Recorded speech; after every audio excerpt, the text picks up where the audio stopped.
নেছারাবাদ থেকে আমাদের নিজস্ব প্রতিনিধি সোহেল রায়হানের তথ্যচিত্রে দেখুন বিস্তারিত।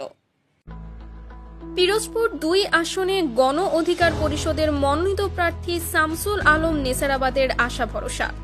ট্রাক মার্কার প্রার্থী হিসেবে ইতোমধ্যেই তিনি জনগণের মাঝে ব্যাপক আলোড়ন সৃষ্টি করেছেন। নেছারাবাদের আনাচে কানাচে চায়ের আড্ডায় এখন আলোচনার কেন্দ্রবিন্দুতে তিনি। পারিবারিক ঐতিহ্য, উচ্চশিক্ষিত এবং মার্জিত রুচির কারণে তিনি বর্তমানে এলাকায় ব্যাপক জনপ্রিয়। শামসুল আলম জন্মগ্রহণ করেন পিরোজপুরের নেছারাবাদ উপজেলার দইহারি ইউনিয়নের চিলতলা গ্রামে।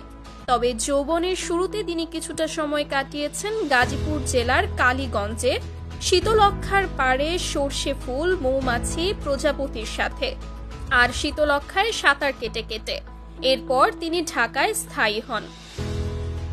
শামসুল আলম জমিদার মাহমুদ রাজার অষ্টম অধস্তন পুরুষ।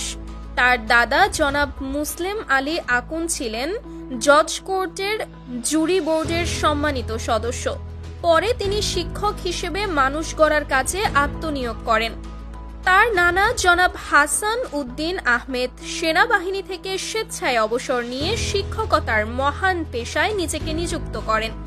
পিতা AKM মোজাম্মেল হক বিদ্যালয়ের প্রধান শিক্ষকের দায়িত্ব পালন করার সাথে সাথে ইউনিয়ন পরিষদের চেয়ারম্যানের দায়িত্বও পালন করেছেন। আমৃত্যু তিনি বহু শিক্ষা প্রতিষ্ঠান এবং ধর্মীয় প্রতিষ্ঠানের সাথে যুক্ত থেকে সমাজে আলো ছড়িয়েছেন। স্থানীয় গণকপাড়া বাজার, মসজিদ, মন্দির এবং ইউনিয়ন পরিষদ তার নিজের জায়গায় প্রতিষ্ঠিত। সম্প্রীতির এমন দৃষ্টান্ত আজকাল আমাদের সমাজে খুব কমই দেখা যায়। তার মাতা ছিলেন সরকারি প্রাথমিক বিদ্যালয়ের শিক্ষয়িত্রী। শামসুল আলম বাংলা সাহিত্যে স্নাতকোত্তর ডিগ্রি অর্জন করেন। ৯০-এ স্বৈরাচার বিরোধী আন্দোলনের মাধ্যমে তার রাজনৈতিক জীবনের সূচনা। এরপর যেখানেই অন্যায় দেখেছেন সেখানেই তিনি প্রতিবাদ করেছেন।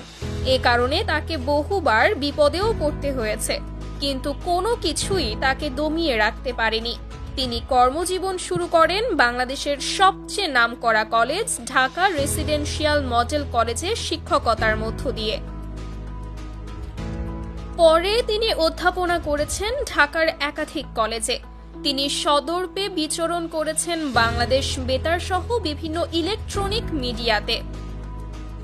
তিনি নিয়মিত লেখালেখি করেছেন দেশের শীর্ষস্থানীয় কিছু দৈনিক ও সাপ্তাহিক পত্রিকায়। তিনি বেসরকারি উদ্যোগে প্রতিষ্ঠিত দেশের একমাত্র বিশুদ্ধ বাংলা শেখার প্রতিষ্ঠান লহরী একাডেমির পরিচালক এবং শিক্ষা ও গবেষণা প্রতিষ্ঠান এডুকেশন রিসার্চ ফাউন্ডেশন ERF এর সম্মানিত চেয়ারম্যান। লেখালেখির জন্য মাত্র 18 বছর বয়সেই তিনি পিঙ্গল সাহিত্য পুরস্কার লাভ করেন। বর্তমানে তিনি অনেকগুলো সামাজিক ও স্বেচ্ছাসেবী সংগঠনের সাথে যুক্ত।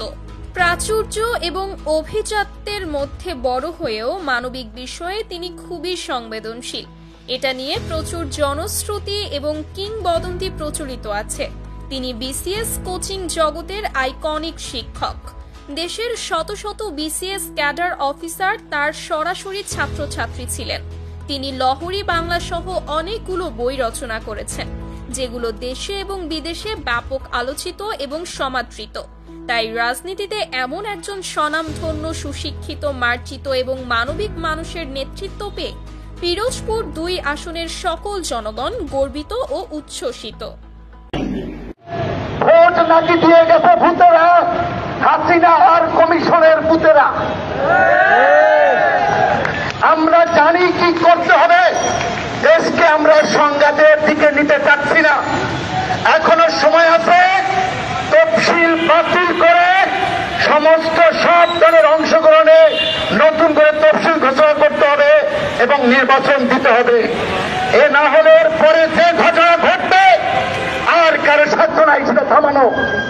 কেউ যদি মনে করে পাশের রাষ্ট্র এসে ক্ষমতায় বসিয়ে দিয়ে যাবে আর সেই মসনদ দীর্ঘস্থায়ী করবে, তবে তারা দিবা স্বপ্ন দেখছে।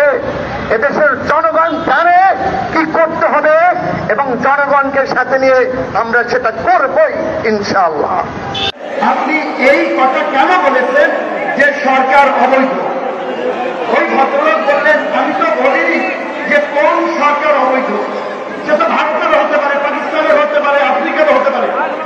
তো দাস সাহেব বললেন, ওই না ফাজলামো করেন, আমরা জানি না কোন সরকার অবৈধ। আওয়ামী লীগের এই সরকার